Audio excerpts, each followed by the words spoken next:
pelajaran coding dan belajar kecerdasan artifisial ya. Nah, pada pagi hari ini pertemuan pertama ya. Bagaimana karena jembatan 1 sedang diperbaiki, tadi ada yang terlambat?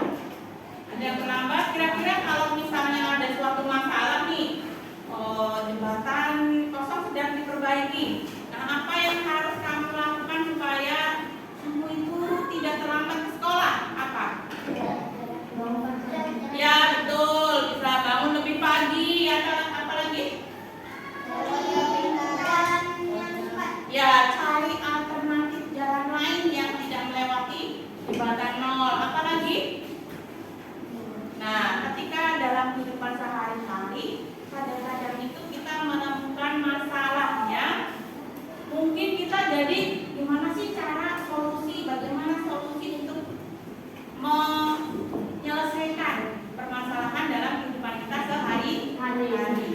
Nah, sebenarnya apa yang kita lakukan, misalnya tadi jembatan 0 sedang diperbaiki, kemudian kita ke sekolah bagaimana supaya tidak terlambat. Nah, kita berarti harus menganalisis permasalahan dulu. Setelah kita analisis, baru kita mencari solusi. Mencari solusinya bagaimana? Setelah dianalisis, langkah-langkah apa yang kemudian kita harus lakukan untuk mencari solusi itu.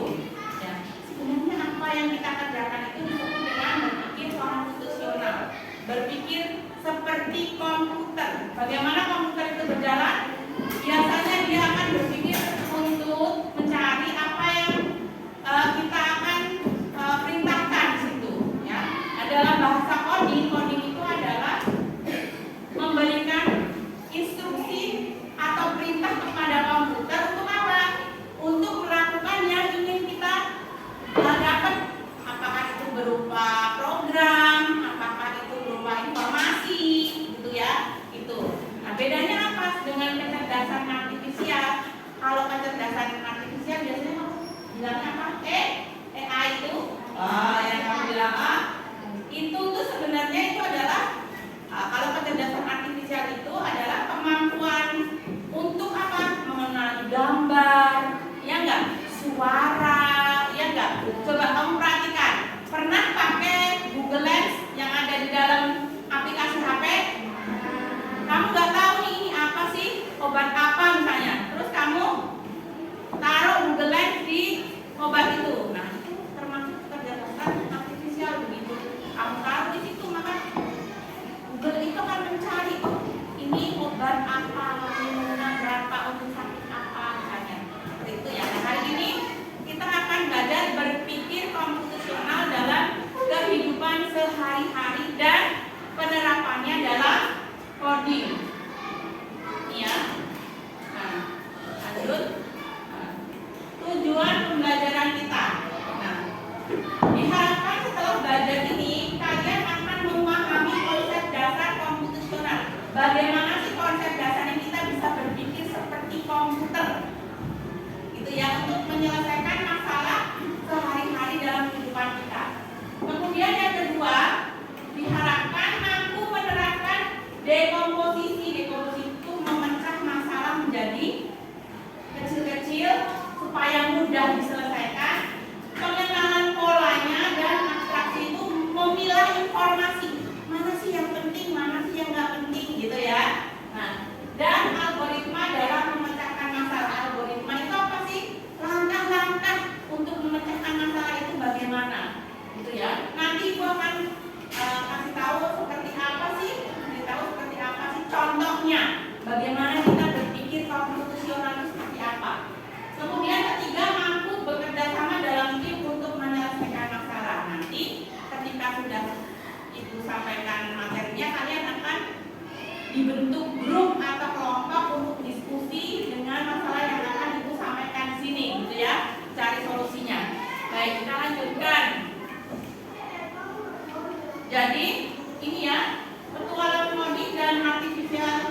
Jadi pabrik itu tidak butuh banyak karyawan karena apa? Semua pekerjaan sudah diatur oleh mesin. Jadi sudah dilakukan. Misalnya nih, kalau ibu lihat ya, di pabrik-pabrik elektronik untuk bisa memasang struk dari setiap TV misalnya sudah ada mesinnya yang diprogram dengan coding. Jadi nggak perlu manusia satu-satu. Dia lebih cepat, ya. Itu fungsinya, otomatisasi alat atau mesin. Kemudian membangun situs web yang bisa dijelajah setiap hari. Kamu nyari Google apa gitu ya. Kemudian kecerdasan buatan, menciptakan sistem yang bisa berpikir dan belajar. Jadi dengan coding bisa menciptakan mesin yang bisa berpikir dan dia belajar dari apa? Dari data yang kita berikan, itu ya, yang kita sampaikan di situ. Itu ya. Nah, memahami kecerdasan buatan. Kecerdasan buatan atau AI ini ya seperti membuat atau mesin atau robot yang bisa berpikir sendiri, ya, melakukan tugas-tugas yang biasanya membutuhkan kecerdasan manusia. AI itu berarti bisa mengenali gambar dan wajah, memahami dan respon suara, membuat tulisan dan konten kreatif, memprediksi pola dan membuat keputusan. Contohnya apa sih? Misalnya HP kamu ada yang masuk loginnya harus gini, harus pakai muka. Itu kecerdasan artifisial. Begitu M-banking biasanya orang tua harus pakai muka ayahnya. Ayahnya kasih dulu digini, dia lagi uang ibunya. Itu pakai misalnya itu ya contohnya, ibunya lagi mau belanja gitu ya. Terus pakai verifikasinya pakai wajah ayahnya itu digini, langsung bisa terverifikasi misalnya. Itu ya. Coding atau kode-kode itu tadi itu adalah jantungnya kecerdasan artifisial. Hubungan antara coding dan AI sangat erat. Coding adalah alat utama untuk membuat AI. Jadi AI ada itu setelah kita memasukkan kode-kode. Sama seperti seorang pelukis. Butuh apa? Kuas, cat, kemudian lembarannya, ya. Itu. Seorang pembuat AI butuh coding untuk menciptakan program yang bisa berpikir dan belajar. Jadi coding itu cara kita membuat instruksi, perintah. Dan AI adalah hasil dari perintah atau instruksi kita itu. Itu ya, paham ya? Tuh.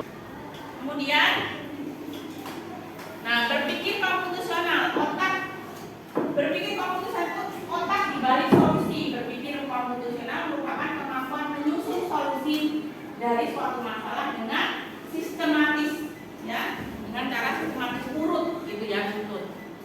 Nah, berpikir komputasional itu yang pertama meliputi ada 4 tahapan. Yang satu namanya dekomposisi, memecah masalah dari bagian-bagian kecil supaya mudah diselesaikan. Yang kedua mengenali pola, mencari kesamaan atau tren pola dari masalah.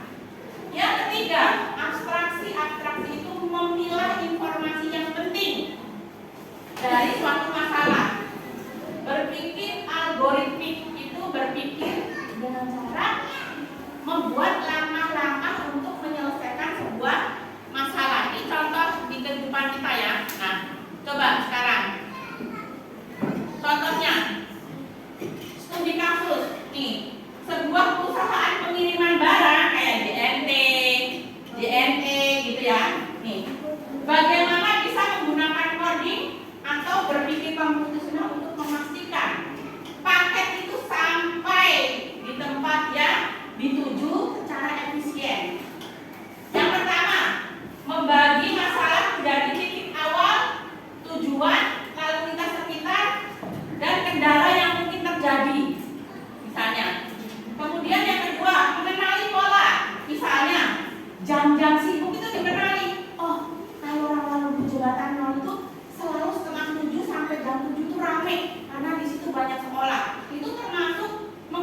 Coba perhatikan.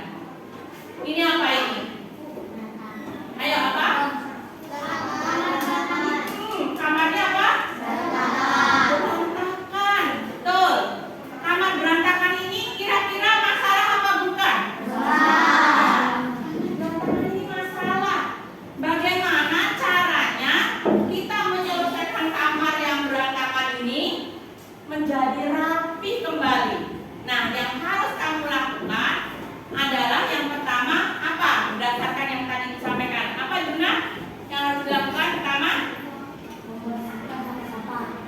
Yang pertama apa? Yang harus dilakukan? Analisis masalahnya apa? Ya.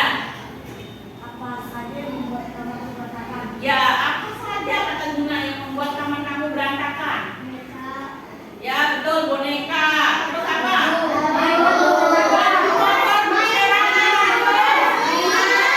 Mainan berserakan. Bukunya tidak ada di berserakan. Kertas itu berantakan. Betul. Sepatu, celana, lantainya juga kok. Ada apa ini? Sepatu berantakan.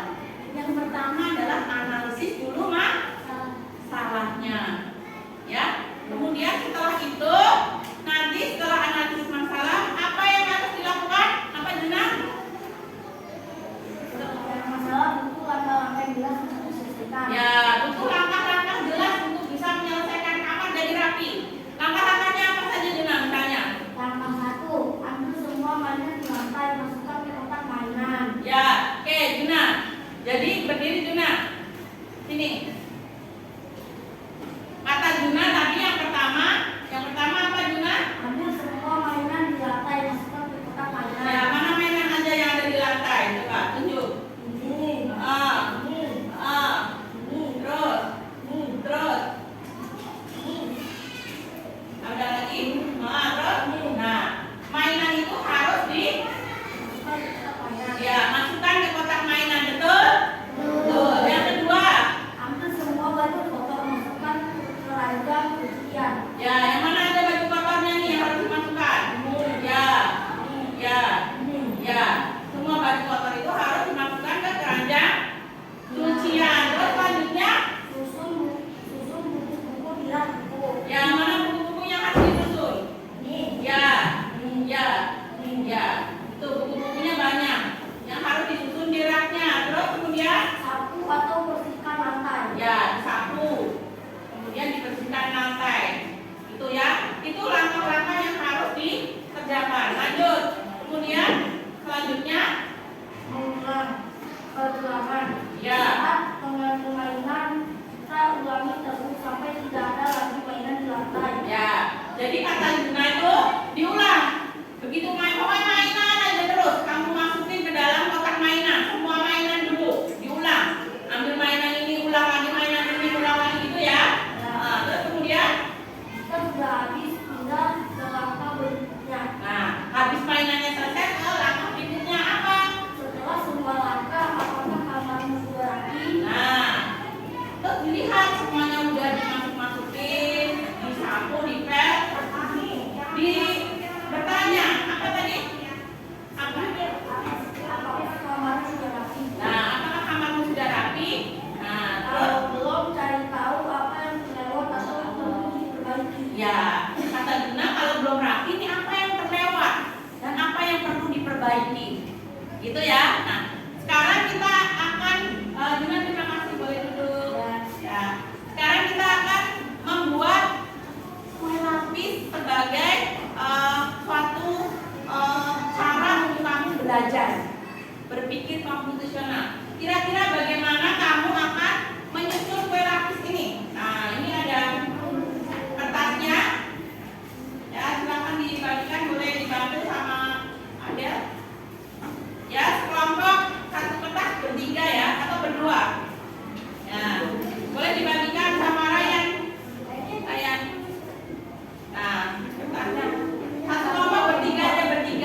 dengan algoritma. Ingat nggak tadi?